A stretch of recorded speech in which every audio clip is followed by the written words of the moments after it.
10h-11h, Vincent Ferniaud. Bonjour à tous et bienvenue place du marché. Pour un marché alors un peu particulier puisqu'on va mettre des amoureux dans notre panier ce matin. Alors c'est un produit de saison l'amoureux en ce moment. Alors je vous rassure, on ne se substitue pas au site de rencontre, mais à l'approche de la Saint-Valentin, on va explorer le sujet de l'amour à table et vous donner des astuces pour raviver la flamme. Où trouver l'amour ? Et oui, car cela vous avait peut-être échappé, mais la cuisine, c'est de l'amour. Enfin, la vraie cuisine. Et même si je ne suis pas un grand fan de ces fêtes et journées, on a besoin de tout fêter de nos jours, un jour par an et on oublie le sujet jusqu'à l'an prochain, la Saint-Valentin nous donne de super occasions d'un dîner un petit peu exceptionnel, un petit peu sacré, et c'est déjà pas mal. Pour parler de la Saint-Valentin, je vous rappelle que c'est vendredi prochain, il est temps de préparer justement, je me suis entouré de spécialistes de la table, de la cuisine, des produits comme toujours. Mais aujourd'hui, exclusivement des femmes. Parce que cette fête, à mon sens, leur est dédiée d'une certaine façon. C'est même un jour où leurs conjoints ou prétendants vont faire un gros effort pour se faire pardonner de leur inattention chronique tout au long de l'année. Alors, avec moi ce matin et autour de cette table, Émilie Le Sur, qui est la chef de la rubrique cuisine, journaldesfemmes.com. Bonjour Émilie. Bonjour Vincent. Ah, vous avez planché sur le sujet, Oui, je vais vous faire une proposition que je ferai à mon amoureux également. Ah oui, il écoute ce matin, vous pensez ? Je pense que oui. Donc il y a un petit message personnel. Ok, Émilie. En face de nous, Tina Meyer, chef de la rubrique gastronomie à Time Out Paris, qui est un média qui s'occupe évidemment des sorties à Paris, en particulier, on s'en doute. Bonjour. Bonjour. Alors Tina, vous, parce que vous êtes une spécialiste, certes de la gastronomie, mais plus particulièrement des vins, c'est pas dans notre habitude, parce que généralement c'est Alain Marty, notre camarade, qui officie le dimanche aussi dans Invino, qui s'occupe des vins. Mais là, je pouvais difficilement aborder le dîner de la Saint-Valentin sans parler de breuvage. Effectivement, alors donc là ça tombe parfaitement puisque je viens de sortir un docu pour Arte consacré au vin. Ouais. Au vin, alors c'est des vins naturels, c'est des vins qui sont faits. Ah, vous êtes vin naturel, vous. Je suis assez vin naturel. Du moment qu'ils soient bons, de toute façon. Voilà, oui. Voilà, ouais. Des vins bons, respectueux de l'homme et des sols. Eh ben voilà, des soldes. J'avais compris des soldes. Oui, aussi, des promos. Mais enfin, c'est terminé, ça y est, les soldes. On a traversé. Et puis, à côté de vous, Tina, c'est Laurie Schwich qui est... alors, vous êtes juriste de formation, mais en fait, amoureuse des gâteaux. Voilà. Du coup, vous avez une page, un compte Instagram très suivi, Laurie Glaf, Glaf. Voilà. LAURIE, GLAF. Voilà. Ben voilà. Et du coup, vous goûter en permanence des gâteaux, et c'est vrai que on peut dire que les pâtissiers ont rivalisé de maestria pour cette Saint-Valentin. Ah oui, il y a beaucoup d'inventivité, de créativité, comme chaque année, mais je pense encore plus cette année.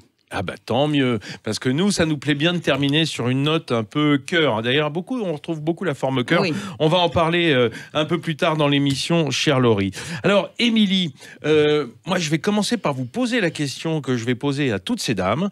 Tout à l'heure, on sera rejoint par Laura Jane. Bon, on lui posera aussi. Au fond, qu'est-ce que vous attendez, vous, de la Saint-Valentin ? Qu'est-ce que vous attendez que l'homme de votre vie vous propose ? Eh bien, je pense que c'est le bon moment pour trouver l'idée qui va me séduire. Ah oui, et donc, c'est pas gagné. Je pense qu'on peut tenter une expérience, en fait. Ouais. Et là, en gros, j'ai envie de, moi, lui proposer une expérience pour voir où on peut aller en lui proposant un menu 100% aphrodisiaque. Donc, qu'avec tous ces ingrédients. Vous sous-entendez qu'il en a besoin ? Et s'il nous écoute, il doit être content. Non.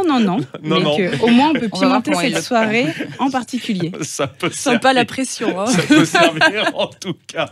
Alors, comment il s'appelle, votre amoureux ? Son prénom ? Il s'appelle Mousse. Mousse. Alors Mousse, si tu nous écoutes, attention, prends des notes parce que, à mon avis, en fin de semaine, là, Émilie, elle va être au taquet.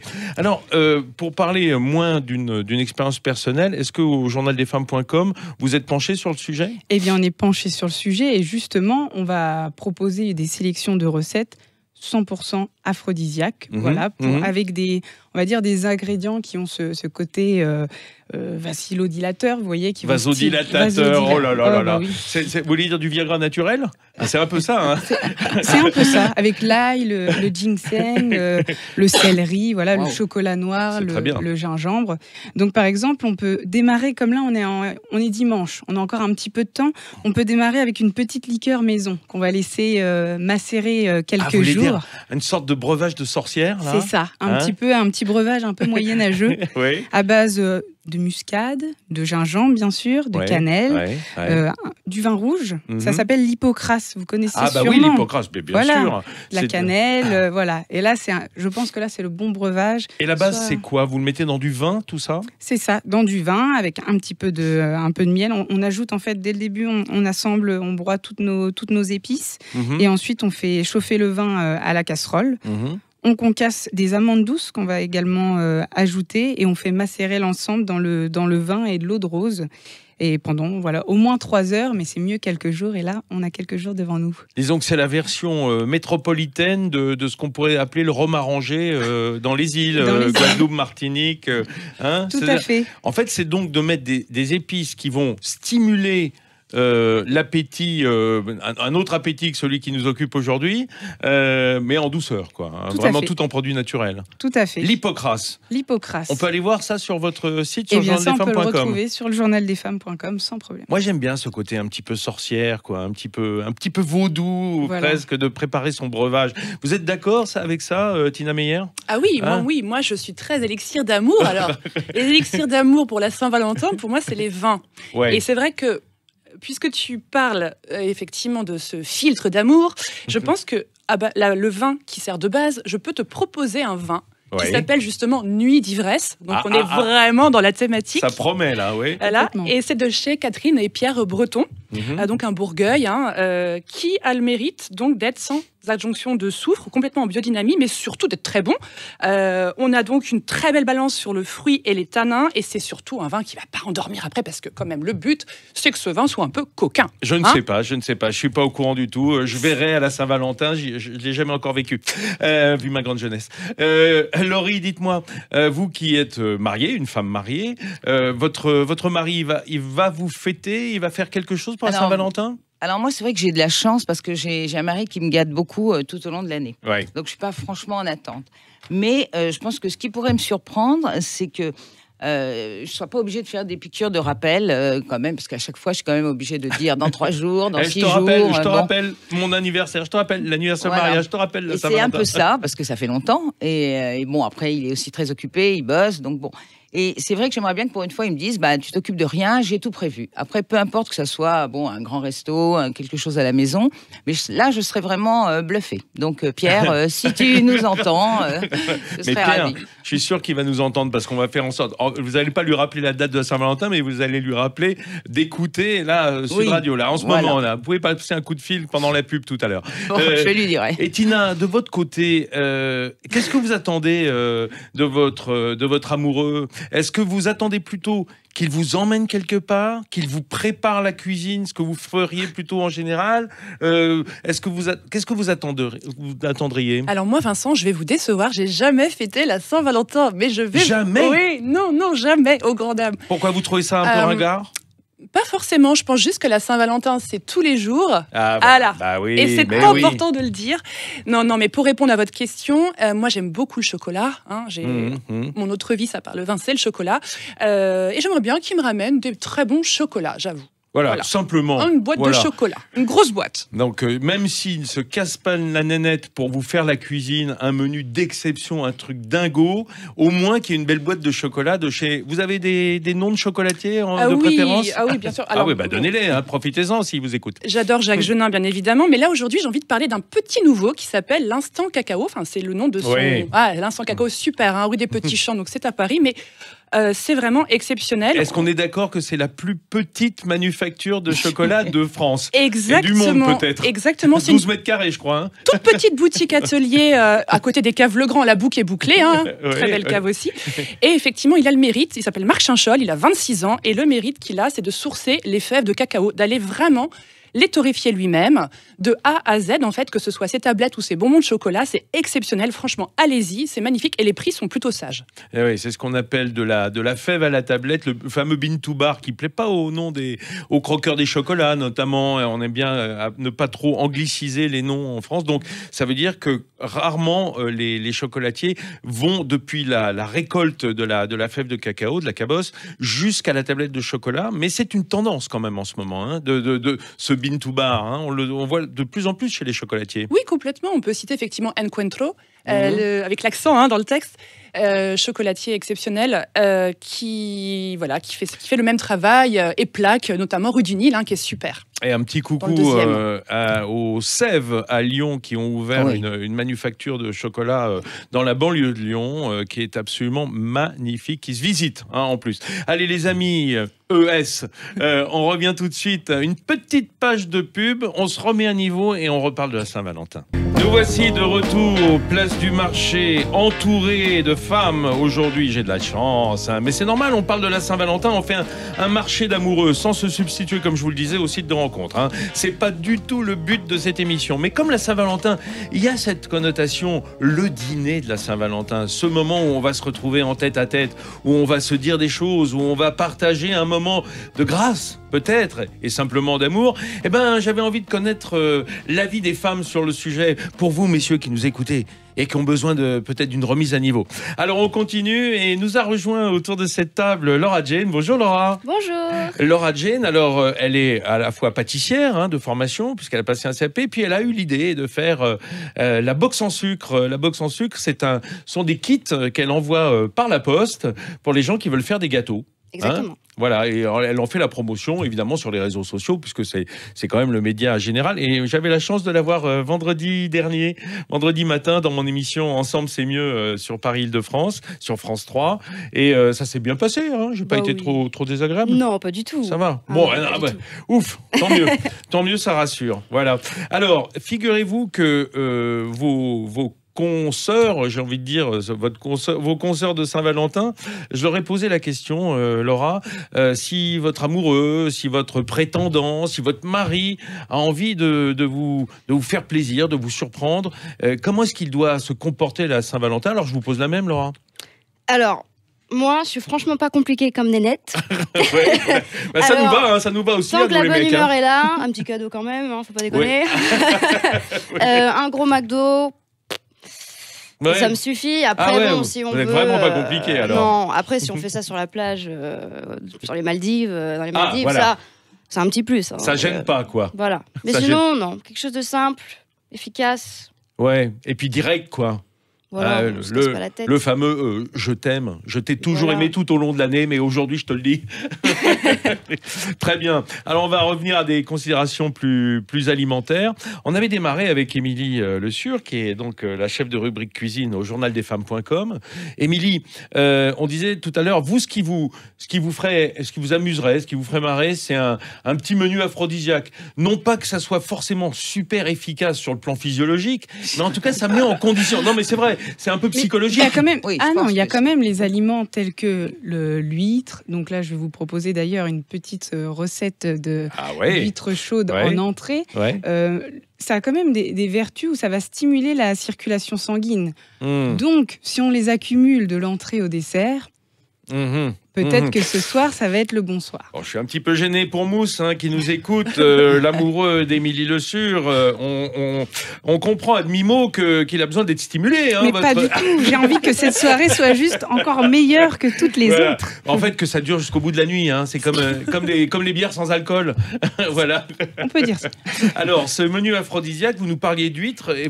Comment est-ce que vous l'avez préparé au Journal des Femmes? Alors, les huîtres au Journal des Femmes, on les ouvre.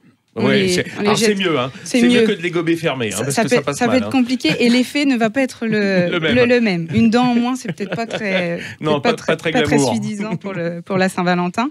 Ensuite, on les met dans une casserole, dans une deuxième eau. Oui. On les détache des coquilles et on va les pocher dans cette eau. Un peu comme un œuf à la coque, ou un œuf poché. Voilà, sauf que là, on les laisse très peu de temps. Oui. Ensuite, dans un second temps, on va couper finement le gingembre, parce qu'il y a de nouveau un petit peu de gingembre. Ouais.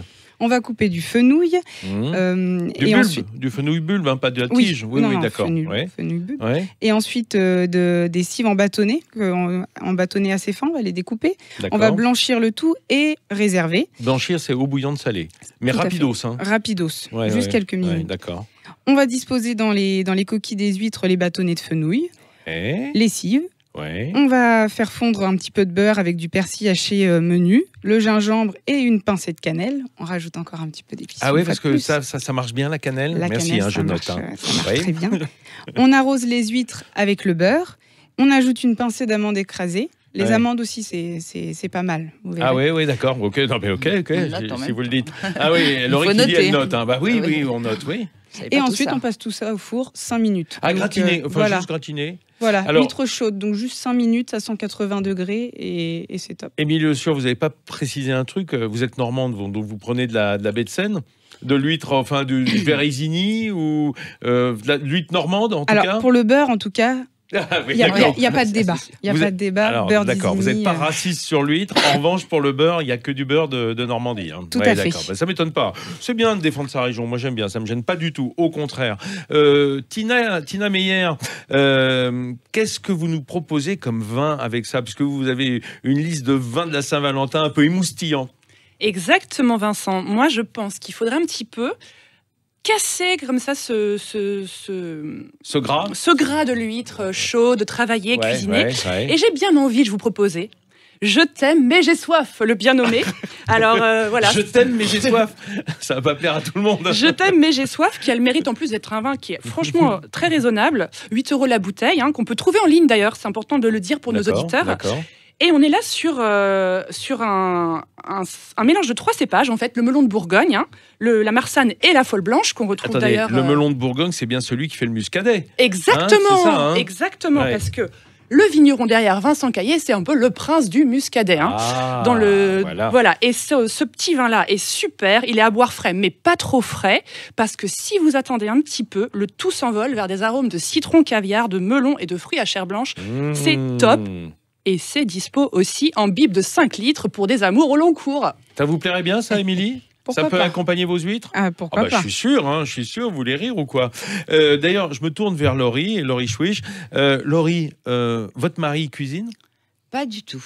Mais alors, pas du tout, jamais. Mais vous pensez pas qu'un truc comme ça, c'est quand même assez simple, si c'est bien expliqué ? Il serait du genre à mettre le tablier le soir de la Saint-Valentin ? Je pense pas. Non, franchement. Non, c'est trop tard.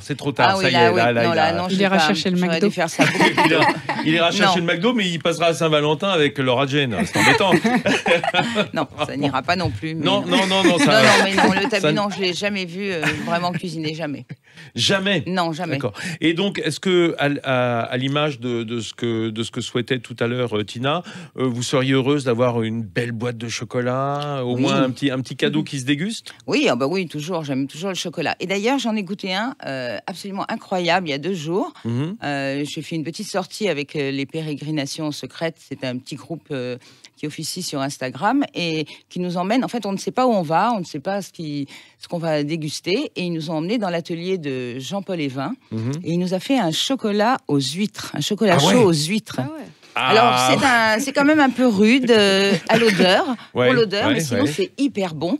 Je pense qu'il faudrait peut-être rajouter quelque chose qui masque un peu l'odeur. Parce que quand on met le nez dessus, le côté iodé... C'est le nez qui m'a gêné un peu. Mais sinon, c'est très bon, c'est un petit goût salé, c'est très original et vraiment, on a tous apprécié. Ça me rappelle, il y a quelques années, un chocolatier normand, Émilie, qui faisait des ganaches au Pont-l'Évêque, des ganaches au camembert. Et bon, ça surprend. Hein. Voilà, je voulais le dire, on peut aller jusqu'au bout des choses. Hein, et Jean-Paul Evin est un très grand chocolatier. Moi, je m'attacherais plutôt à ses pralinés. Enfin, Mais je crois que c'est parce qu'en fait, comme il va beaucoup au Japon, je crois que ça plaît beaucoup aux Japonais. L'idée qu'on puisse utiliser les huîtres des et le chocolat. Bon, d'accord, ça c'est un peu particulier. Une autre recette, Émilie ? Je vais vous proposer quelque chose d'un peu plus léger. Là, depuis le début, je vous propose des choses assez corsées. Donc parce que faut quand même quand on est un homme qui cuisine, faut penser un peu girly. Hein. Quand on veut plaire aux filles, elles aiment souvent les choses plus légères, plus spirituelles que les hommes. Plus légères. Et puis je pense que ce soir-là, l'idée, c'est de pas avoir forcément l'estomac trop plein toute la soirée. Pour être en forme, on a bien compris. Je crois qu'on peut éviter le cassoulet ce soir-là. Par exemple. Et donc, je vais vous proposer peut-être un carpaccio de cabillaud. Le cabillaud, c'est comme ça, on répond un petit peu au budget de tous. Bien sûr. Et puis, dedans, on ajoute un peu de gingembre, un peu de rebelote, un petit peu de piment rouge. On n'a pas mis encore de piment. C'est vrai, vous n'avez pas pimenté encore. Espelette. Espelette, ou même on peut aller sur du piment cayenne, frais. ou même du petit piment frais, du piment asiatique. Avec un carpaccio, ça peut être assez sympa. Il suffit après avec les agrumes. On presse ces agrumes, on rajoute un peu de citron, voilà, un petit peu d'orange que l'on presse. Voilà, l'équilibre va être assez sympa et c'est léger. Alors là, l'avantage du carpaccio, je me tourne vers Laurie. L'avantage du carpaccio, c'est que là, c'est inratable. Enfin, je veux dire, pour quelqu'un qui cuisine pas comme votre mari, pour Pierre, qui est pas doué à la cuisson, l'avantage, c'est que c'est cru, là. Oui, c'est un peu plus compliqué avec Pierre, parce que déjà, il sait jamais tellement où sont les assiettes, ni les verres, déjà, il y a beaucoup de travail avant. Ah oui, d'accord. Donc, il faut commencer. Non, là, franchement, vous l'avez vachement mal dressé, quand même. Mais il avait tellement d'autres qualités que j'ai ignoré celle-là. Du coup, il va vous emmener dîner alors. Oui, je pense. Il va vous emmener dîner au restaurant. Parce que c'est quand même un moment où il y a une vraie action de, on va dire, marketing autour de la Saint-Valentin dans la restauration. On va y revenir dans un instant. On a compris tout à l'heure que Laura Jane, elle était pas tellement difficile. Non, c'est pas le resto qui compte en fait. C'est plus la personne en fait, et l'ambiance. Tant qu'à faire, autant que ça soit votre amoureux plutôt qu'un inconnu dans un grand. Elle préfère avoir son mec au McDo plutôt qu'un inconnu dans un 3 étoiles Michelin, si j'ai bien compris. Oui, en ça vous êtes classique, mais je pense que vous n'êtes pas la seule. Allez, on va revenir dans une seconde pour continuer à trouver des petits trucs, des trucs de séduction. Et puis je vais leur poser la question à ces dames. Comment est-ce qu'on peut vous séduire? Oui, on se pose la question, et puis ça date pas d'hier. Allez, à tout de suite. De retour place du marché, le marché des amoureux en prévision de la Saint-Valentin. Vendredi, il est encore temps de faire des réservations dans un lieu. Et quoique les restos se remplissent très vite dans toutes les régions, je le vois bien, et tant mieux. Après, on va dire une période un peu difficile au moment des fêtes, avec toutes les grèves, etc. Les restaurateurs ont souffert d'un absentéisme un petit peu fort. Et là, je pense que c'est une manière de se refaire un petit peu la cerise, si on peut dire, autour de cette belle période de la Saint-Valentin. Alors, on est, je vous le rappelle, autour de cette table avec Émilie Le Sur, qui est la responsable de toute la rubrique cuisine, alimentation au journaldesfemmes.com. On est avec Laura Jane, qui est la créatrice de la box en sucre. Elle va nous en parler dans un petit instant, et que j'avais la chance d'avoir vendredi dans mon émission Ensemble c'est mieux sur France 3 Paris de France. On est avec Laurie Schwich, qui est, elle, une passionnée des gâteaux, et on va y venir, vous inquiétez pas, c'est normal, en fin de repas comme en fin d'émission, on a besoin d'un peu de se sucrer le bec, comme disent les Québécois. Et puis Tina Meyer, qui est spécialiste des vins et responsable de toute la gastronomie de Time Out Paris. Time Out, c'est évidemment un média pour arriver à sortir dans les meilleures conditions, trouver les meilleurs plans. Elle est là pour ça, et elle passe son temps sur les routes, en fait, Tina. Alors, mesdames, si vous rejoignez l'émission seulement maintenant, vous comprendrez que je sois entouré de femmes, parce que moi, je suis un mec comme les autres, je sais pas grand-chose comment on séduit les filles. Donc, et je leur demande depuis le début de l'émission de nous donner des trucs. Pour vous, messieurs, qui nous écoutez. Et pour vous, mesdames, qui nous écoutez, vous allez pouvoir remettre à niveau aussi vos prétentions pour cette Saint-Valentin, pour essayer d'être comblés. Voilà, c'est tout ce qu'on peut souhaiter, évidemment, à nous tous qui sommes aujourd'hui à Place du Marché. Émilie, on a parlé donc des huîtres, parce que j'aime bien, parce que sur journaldesfemmes.com, évidemment, vous donnez pas mal de recettes, pas mal de trucs. 55 000. On a parlé de l'hypocrase. L'hypocrase, c'est un peu cette liqueur, ce vin arrangé du Moyen-Âge que vous avez remis au goût du jour. On a parlé d'huîtres chaudes, et parce que l'huître, c'est aphrodisiaque. Et il paraît que Casanova mangeait énormément d'huîtres. Oui, il en gobait des douzaines. Bon, et du vin quand même. Oui, merci Tina de rajouter ça. Oui, c'est vrai que ça accompagne bien. Vous nous avez parlé d'un carpaccio de cabillaud. Ça, c'est pour ceux qui cuisinent mal, parce que le carpaccio, c'est quand même que... il faut bien couper, on cuisine. Même si on ne sait pas cuisiner. Ah oui, il y a Laura Jane, elle dit oui, vaut mieux bien émincer, effectivement, parce que des cubes, quoique on peut faire enfin pas des carpaccio, mais en tout cas des tartares, de poissons crus, des ceviches, etc. Bon. Et encore une recette, j'adore ça. Alors, une recette, là, on va être entre les deux. Il faut un petit peu de technique, parce qu'on va faire une mousse légère au chocolat. Donc, elle va être légère en plus, donc elle va être bien. Et avec un petit peu de gingembre confit. Je suis toujours là avec mon gingembre. Mais vous êtes à donf sur le gingembre, parce que c'est vraiment l'ingrédient qui, en termes de stimulation... Ça fonctionne vraiment, ça? Ça échauffe l'essence. Oui. Pourquoi vous en mangez jamais, vous? Pas spécialement. Non, voilà, vous en donnerez à votre copain. Je vous laisserai toutes les recettes. Alors, donc, une mousse au chocolat gingembre. Voilà. Ça dit, gustativement, c'est génial. Hein. C'est top. Et en plus, pour Pierre, ça se fait en 15 minutes. Ah. Donc, on a 5 minutes de cuisson. On fait une mousse normale. Voilà, en fait, Pas c'est les une mousse recettes de normale. mousse, Là où je dis où il y a un petit peu de technique, voilà, c'est juste pour fouetter les blancs. Voilà, on se rappelle bien que les blancs, ils sont fermes quand ça fait un petit bec d'oiseau. Et à partir de là, ça devrait être assez facile. Alors, le bec d'oiseau, pour ceux qui nous écoutent, qui ne sont pas des pâtissiers, qui n'ont pas le CAP, ça va être expliqué par une qui est pâtissière avec le CAP. C'est quoi le bec d'oiseau, Laura Jane? C'est quand tu relèves le fouet. Ouais. Et concrètement, le blanc qui est fouetté, ça fait en forme de Une petite pointe, Une petite quoi. pointe, oui, Une petite voilà, pointe au c'est- bout du fouet. Oui. Ça, c'est le bec d'oiseau. Et quand ça si- fait ça, c'est que c'est bon. Et qu'est-ce qui se passe, Laura, si on fouette trop, si on foisonne trop nos blancs? Ça redescend. Ouais, Ça retombe et Ah. ça redevient liquide, quoi. Puis ça graine aussi. Aussi, Hein, ouais. il y a ce côté granuleux. Il y a Tina qui fait oui, je confirme. Par expérience. Je confirme absolument. Oui, parce qu'on a toujours tendance, Émilie, à trop battre les blancs en se disant ça tiendra mieux. Mm. C'est ça. Non, Ouais, c'est mais pas la non. peine. Quand c'est crémeux, c'est suffisant, hein, en quelque sorte. Tout à fait. Ouais. Tout à fait. Et puis là, en plus, ce qui est simple, c'est que vraiment, on est sur une mousse au chocolat.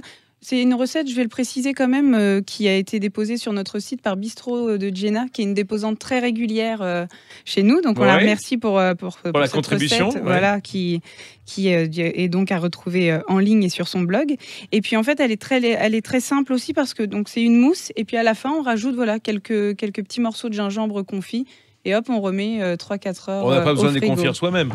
On est Non, d'accord? Là, on peut Non, les on peut prendre. acheter du- Pour Pierre, il n'y a pas besoin de trop de complications. Alors, ce qui est génial, c'est que le gingembre confit, ça se trouve très facilement dans les magasins asiatiques. Hein.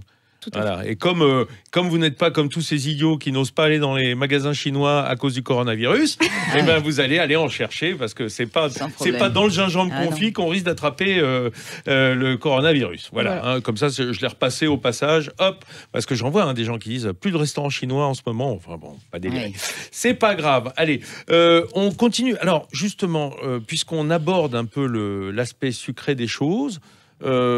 Avec une mousse au chocolat, Tina, c'est pas simple. En général, alors moi, je sais que j'aime bien ce qu'on appelle les vins doux naturels, les VDN. Alors nous, on a des grands VDN. On a le Banyuls, par exemple, les Banyuls. Certains Rivesaltes, des vins doux naturels, même dans des régions qui ne sont pas spécialistes. C'est en fait un vin muté, c'est-à-dire qu'on va bloquer la fermentation, ça, pour garder le sucre. Exactement. Et c'est vrai qu'on pourrait partir là-dessus. Ouais. Je pense, je vais rebondir, Vincent, sur la recette De Émilie. d'Émilie, tout à fait. En fait, moi, j'ai envie quand même de proposer quelque chose de léger, puisque la mousse est légère et qu'il y a du gingembre. Oui. On va rester dans le sud, parce qu'il faut rester dans le sud pour ça. Moi, je vous parle d'Ardèche Sud, je vous parle de Valvinière. Est-ce que vous connaissez Andrea Calec? Je ne connais pas ce garçon qui a un nom breton en Ardèche. Mais alors, c'est pas un breton, Andrea Calec, il est tchéco-ardéchois. Ah oui. Oh là là, à c'est Calec, pas du tout la même ça chose. s'écrit pas pareil. Non, mais on est vraiment... Ça s'appelle... C'est joli, ça s'appelle À toi, nous. Donc, on va toaster, on va porter un toast plutôt, À toi, nous, d'Andrea Calec. Et c'est vraiment un petit bonbon qui ira très, très bien avec le gingembre, puisque c'est un petit peu acidulé. C'est vraiment un vin de soif, sans prise de tête, syrah, grenache. C'est parfait. Je pense que ce serait vraiment parfait sur cette recette. Sans prise de tête, j'espère, parce que généralement, la prise de tête, quand on a un peu abusé, c'est le lendemain matin. Oui, mais avec le vin. quand le vin ne contient pas trop, disons, de sulfite ajouté, en général, c'est bon. On a moins la barre quand même le lendemain. On en profite pour le dire. D'abord pour saluer mon confrère Alain Marty qui officie le dimanche dans Invino sur l'antenne de Sud Radio. Généralement, je parle pas de vin, mais je ne pouvais pas imaginer, Tina, qu'on aborde le sujet du dîner de la Saint-Valentin sans parler quand même des breuvages qui l'accompagnent. Et tout le monde ne peut pas préparer ses liqueurs de sorcière comme Émilie Le Sur, son Hippocrate façon Moyen-Âge. Donc, en général, on se tourne facilement vers le champagne, mais je vous ai demandé plutôt de nous donner d'autres pistes, parce que quoi qu'on puisse dîner entièrement au champagne. Complètement, on peut tout à fait dîner au champagne. Vraiment, là-dessus, il n'y a aucun souci. Mais simplement, je pense que le champagne est peut-être un petit peu onéreux et qu'aujourd'hui, il faut faire attention quand même. On peut trouver des très bons vins pour 8 €, autour de 8-10 €. Et je pense que c'est pas mal et c'est même plus plaisant, je dirais, parfois finalement, de se laisser surprendre, de ne pas faire une Saint-Valentin totalement habituelle. Alors, avant d'aborder les desserts en compagnie de Laura et Laurie, Ça fait un peu comme un groupe des années 80, Laura et Laurie. Mais c'est pas grave. Je vais vous demander chacune en 30 secondes de me répondre à la question de savoir quel serait votre resto de rêve. Quel type de cuisine, quel niveau, quel genre pour le soir de la Saint-Valentin, Émilie Le Sur. Alors, grosse question. Ouh là là. Je dirais quelque chose, un style de cuisine que je n'ai jamais... vous voulez être surprise, vous. Voilà, moi j'aime être surprise. Donc... comme j'en teste beaucoup, ça fait un bon niveau d'exigence. Et vous n'avez pas en tête quelque chose, un pays, une cuisine d'un pays que vous n'auriez jamais goûté, qui reste un projet, par exemple? Eh bien, uruguayen. Partons sur voilà. La cuisine uruguayenne, vous fichez de moi là. Il y a un restaurant à Paris. Eh bien, pourquoi pas aller dans ce resto, le tester. Et la cuisine tibétaine, vous avez fait déjà? Un petit peu. J'ai déjà goûté quelques. La cuisine mongole? Ah, pas du tout. La cuisine mongole. Mousse, si tu nous écoutes, c'est un voyage en même temps. C'est le moment de sortir la gastronomie mongole. Laura Jane, si je vous pose la même question pour sortir du McDo, qui était un petit peu un petit clin d'œil tout à l'heure pour dire que vous avez des goûts simples. Franchement, j'aime tout. Donc je suis pas compliquée, mais après je connais rien, donc je pourrais pas vous donner quelque chose de concret. Non, mais si vous dites soir de la Saint-Valentin, quels sont les plats qui seraient fétiches pour vous? Quel genre de cuisine vous avez envie de déguster ce soir-là? La cuisine italienne, c'est ma cuisine préférée. Donc du coup, italienne. Je partirais pour ça. L'Italie, c'est quand même de le la pays. truffe. Ça semble logique. Remarque. Oui, alors. Et c'est aussi aphrodisiaque. Bon, c'est parfait. C'est pas beau ça. J'ai gagné. On a la cuisine italienne, le pays de l'amour, donc la cuisine de l'amour, forcément pour la Saint-Valentin normale. La truffe qui est aphrodisiaque. Moi, je dirais beau spaghetti aux truffes. Voilà, tout simple. Voilà, linguini. Pour rejouer la belle et clochard avec les spaghettis, c'est exactement cette image que j'ai là tout de suite. Mais très bonne réponse. Moi, je me suis bien démerdée au final. Vous voyez, elle n'est pas difficile, Laura Jane. Un spaghetti pour deux, ça lui va, à condition qu'il y ait quelqu'un de bien à l'autre bout. Tina, qu'est-ce que ce serait le genre de restaurant qui vous brancherait? J'allais dire, mais effectivement, c'est la même réponse. J'allais dire la cuisine italienne. Moi, je suis Tina, je suis d'origine italienne. Donc, j'avoue, Sicile particulièrement. Oui, j'aimerais bien, peut-être, là encore, des pastas alla vongole, des choses comme ça. Ah oui, coquillages. Voilà, quelque chose comme ça, avec des... Voilà. Peut-être ça, je dirais. Et le vin italien aussi, du coup? Alors, il y a des très beaux vins italiens, bien sûr.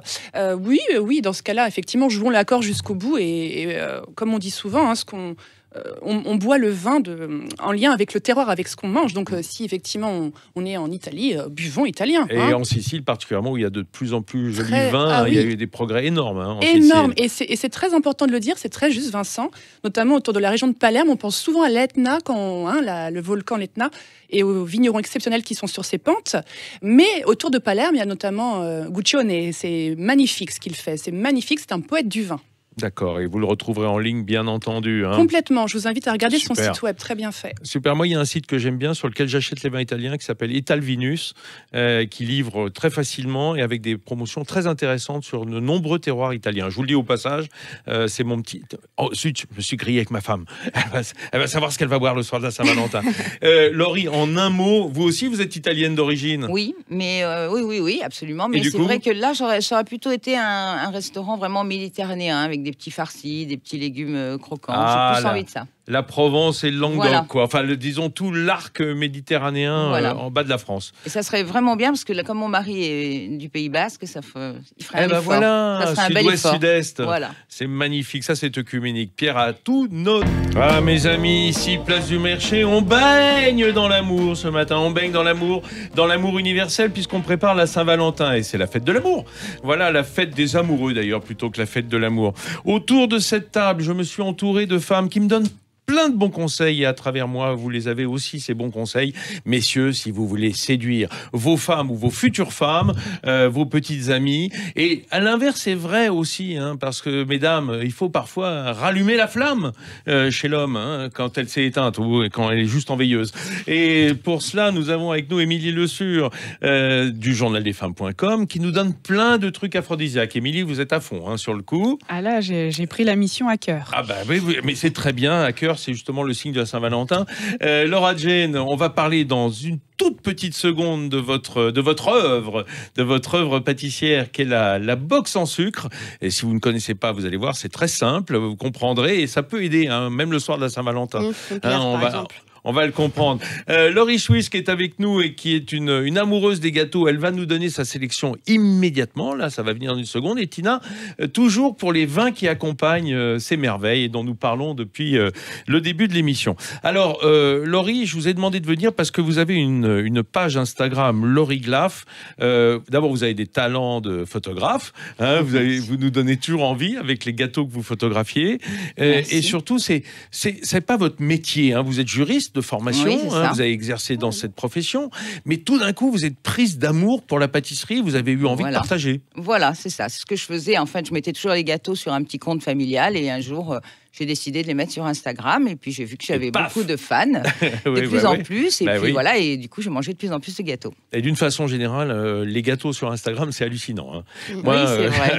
Je suis même saisi parfois du succès des pâtissiers, du nombre de followers, comme on dit, de suiveurs. Bon, alors, je vous ai demandé une petite sélection, puisqu'on a parlé un peu de notre menu de Saint-Valentin. Il y a toujours quand même ce côté sucré. On a parlé des chocolats pour faire plaisir à Tina tout à l'heure.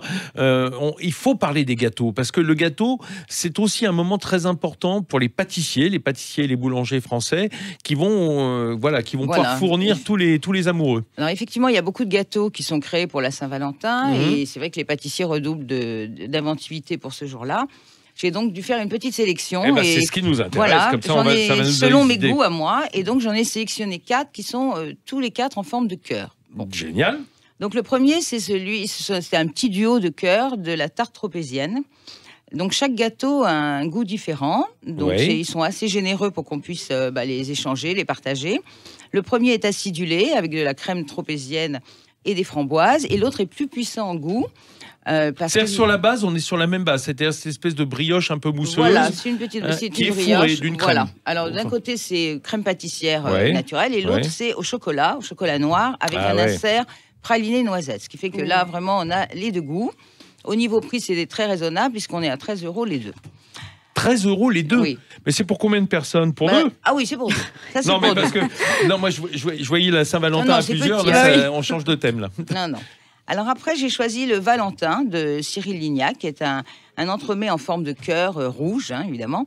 C'est un biscuit financier aux amandes et avec des zestes de citron vert et une compotée de framboises qui sont enrobées dans une crème légère au lait d'amande et qui repose sur un croustillant praliné amande. Alors, ce qui est sympa, vous avez pris des notes, je vois que vous avez tout un dossier.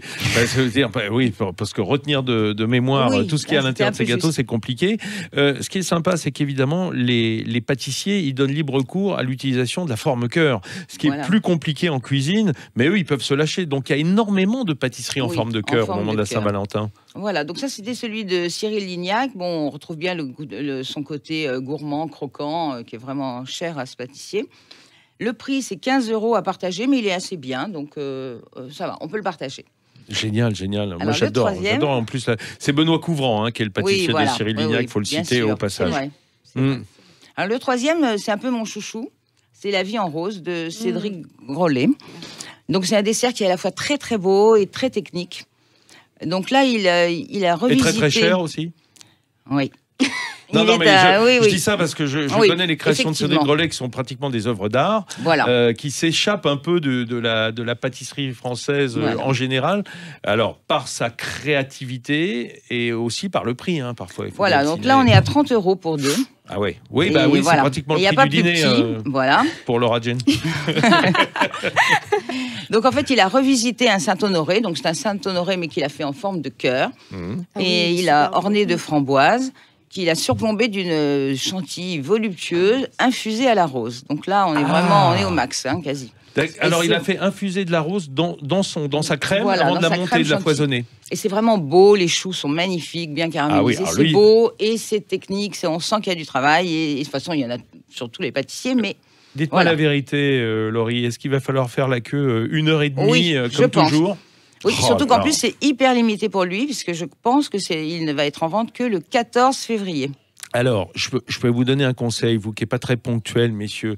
Le soir de la Saint-Valentin, si vous avez un quart d'heure, une demi-heure, une heure de retard au dîner de Saint-Valentin, dites que vous faisiez la queue chez Cédric Grolet. Voilà. Ça peut excuser. Hein. Mais encore faut-il avoir le gâteau dans la boîte. Hein, voilà. Mais vous pouvez les commander. Donc, je pense qu'avec les commandes, ça ira quand même un peu plus vite. D'accord. Et le dernier pâtissier... Ah oui, chouette. Allez, encore un. Le dernier pâtissier, c'est Pierre Hermé. Alors lui, il en fait toujours un peu plus, il en a fait 3. Bon, mais je ne vais parler que d'un. Je vais parler du cœur Orfeo, qui est un cœur au chocolat. Alors, c'est vraiment du chocolat. C'est un biscuit viennois au chocolat noir, une ganache au chocolat noir, et dedans il y a une crème pralinée noisette et puis des petites amandes torréfiées. Bon, alors là aussi, au niveau prix, on est quand même plus haut, parce qu'en fait, il l'a pas fait en petit, il l'a fait que en grand. Donc c'est plutôt, alors bizarrement, un gâteau pour 3-4 personnes. C'est peut-être la Saint-Valentin des familles. Alors voilà. Alors il en a fait aussi un petit, mais qui est une réplique de l'Ispahan. Oui. Donc, ça je le connais bien. Voilà, donc là c'est la même chose que l'Ispahan. Framboise litchi rose. Voilà, et en fait c'est juste en forme de cœur. Et celui-là, c'est un petit duo et c'est à 18 € pour 2. Voilà. Moi, je vais ajouter un petit coup de cœur et puis on va demander à Émilie parce que je sais qu'elle adore la pâtisserie. Il y en a un que j'aime beaucoup, moi, c'est Nicolas Bernardet, qui est meilleur ouvrier de France à la Garenne-Colombe, dans les Hauts-de-Seine. Il fait un macaron en forme de cœur, alors craquant, hein, avec une pointe de crème vanille, une compotée de framboise. Et moi, j'aime bien ce côté vanille-framboise qui est quand même hyper basique, mais tellement bien réalisé. C'est vraiment le beau travail de Bernardet. Et vous, Émilie, vous avez un gâteau chouchou? Alors moi j'ai un gâteau chouchou cette année, il n'est pas en forme de cœur, mais il a 2 petits renards coquins dessus, donc vous allez peut-être deviner très rapidement qui c'est. Oui, si c'est un renard, c'est Yann Couvreur. Yann Couvreur, voilà, qui revisite la poire belle Hélène avec un entremets Saint-Valentin avec une crème vanille, des poires confites à la vanille, un coulis de chocolat noir et un croquant à l'amande, et vraiment 14 € à partager. Moi je dis oui. Et une scène un peu porno entre renards sur la boîte. Et c'est la Saint-Valentin. Et même sur le gâteau. Sur le gâteau. Enfin bon, si les renards ne s'en plaignent pas, hein, on va continuer comme ça. Et même sur le gâteau, effectivement. Oui, parce que les commandes gâteau, d'ailleurs, on peut l'écrire pour nos... Elle nous l'a apporté. On va le goûter. Mais avant d'en venir à goûter ce gâteau, je voudrais terminer cette émission en vous disant, messieurs, si vous aimez vraiment votre femme ou votre amoureuse, votre fiancée, vous pouvez faire les gâteaux vous-même. Et vous pouvez faire même... Vous en avez rêvé, des macarons grâce à Laura Jane et la box en sucre. Qu'est-ce qu'on trouve dans votre box? Alors, dans ma box, donc il y a une box chaque mois comme la plupart des box. Ce mois-ci, du coup, spécial Saint-Valentin, c'est pour préparer des macarons rouges, très rouges, chocolat, framboise. Donc pour moi, c'est l'association parfaite pour la Saint-Valentin. Et dans cette boîte, vous avez donc le dépliant qui est très très détaillé. Alors impossible de merder. Le tuto quoi. Le tuto écrit. Pas facile. Il y a des photos aussi pour illustrer et il y a un tuto sur YouTube. Et vous avez tous les ingrédients secs déjà pré-pesés. Donc franchement, c'est génial. Oui, parce qu'on peut se dire, je vais commander un gâteau, mais il y a mieux. En fait, on peut le faire soi-même, parce que là, on montre son amour quand même. C'est encore plus touchant. Et il faut combien de temps pour le faire? Alors, ça dépend des gens, mais pour les macarons... Les macarons, la ganache, franchement, 15 minutes max, c'est... D'accord. Et là, on parle d'une dose pour 2, quoi. Ah oui, c'est pour 2. Ça fera une vingtaine de macarons. Ah oui, bien. Donc, vingtaine de macarons. Là, c'est même beaucoup. Oui, il y en a pour le lendemain. Je pense qu'on peut même en avoir au petit déjeuner après cette nuit de folie que nous a promise Émilie Le Sueur. Vous pouvez les pocher comme vous voulez. Hein. Vous pouvez en faire des plus gros, vous pouvez en faire de gros. Et on peut s'abonner à cette box? Alors, c'est pas un abonnement mensuel comme la plupart des box. C'était comme ça au début. Mais maintenant, c'est beaucoup plus simple. C'est une boutique en ligne. Il y a toutes les box, donc... toutes les anciennes, quoi. Après, ça dépend. Ça peut faire un beau cadeau. Il y a des fraises, la box n'est pas disponible là maintenant. Mais voilà, c'est une boutique. Vous mettez les ou la box que vous souhaitez acheter et vous l'achetez. Bon, alors, messieurs, il reste 5 jours, donc il faut se dépêcher. C'est ça, c'est avant vendredi. Et puisqu'on est en. Et il y a les ustensiles aussi, oui. Ah oui, quand même. Bon, ça va, c'est bien pour Pierre. Tout est dans la box, oui, c'est ça. Il n'y a plus rien à faire. Il n'a pas à chercher. Il faut juste rajouter les œufs, le beurre. Et bien suivre la recette, parce qu'en pâtisserie, il faut être super précis. 30 secondes, Tina, un dernier vin peut-être pour la fin de la soirée, pour s'endormir la tête légère et se réveiller la tête légère aussi. Un dernier vin, et ben moi j'ai un vin qui me fait très rire de par son nom, c'est Gros Lolo. D'accord. Gros Lolo. Ça ira bien avec le gâteau de Yann Couvreur. Voilà, pour rester dans la thématique des deux petits renards qui se chevauchent là, c'est du domaine, c'est une quille du domaine Piton Paillé. Donc vraiment fruits avec un petit côté épicé. Voilà, c'est léger en bouche, il y a beaucoup de fraîcheur. Anjou, on est sur l'Anjou en fait, puisque voilà, et exactement. Puis faut le dire aux auditeurs aussi que le Gros Lolo fait donc référence au Gros Lot, qui est le cépage en fait. Le Gros Lot gris là, voilà. autour de Nantes, là, en pays de la Loire. Un cépage minoritaire, mais voilà, mais historique quand même du coin, et qui donne comme ça des vins un peu tanniques avec beaucoup de fruits et de générosité, et puis surtout. En l'occurrence, c'est un vin qui ne tape pas trop. Faut le dire aussi ça avec le réchauffement climatique. Là, on n'est que sur 12 degrés, donc parfait. Hein. Je vais même ajouter avec grande modération. Hein. Autant lâchez-vous sur votre dîner, autant allez-y mollo sur le vin parce que ça a tendance à endormir. Et c'est pas ce qu'on veut un soir de la Saint-Valentin. On est d'accord, mesdames, hein? On est d'accord. Ouais, on a envie que ça se prolonge un petit peu, ce tête-à-tête merveilleux. Merci d'être venus nous donner des pistes, mesdames. Ça me fait plaisir. J'ai pris des notes, Émilie Le Sur, et notamment pour faire votre breuvage de sorcière là. Si on n'a pas le temps de prendre des notes, on va voir sur journaldesfemmes.com. On trouve toutes les recettes. Tout à fait. Bien entendu. Merci Laura Jane d'être venue nous essayer de nous faire de la pâtisserie avec la box en sucre. On se retrouvera sûrement sur cette antenne les mois qui viennent pour continuer à vous suivre.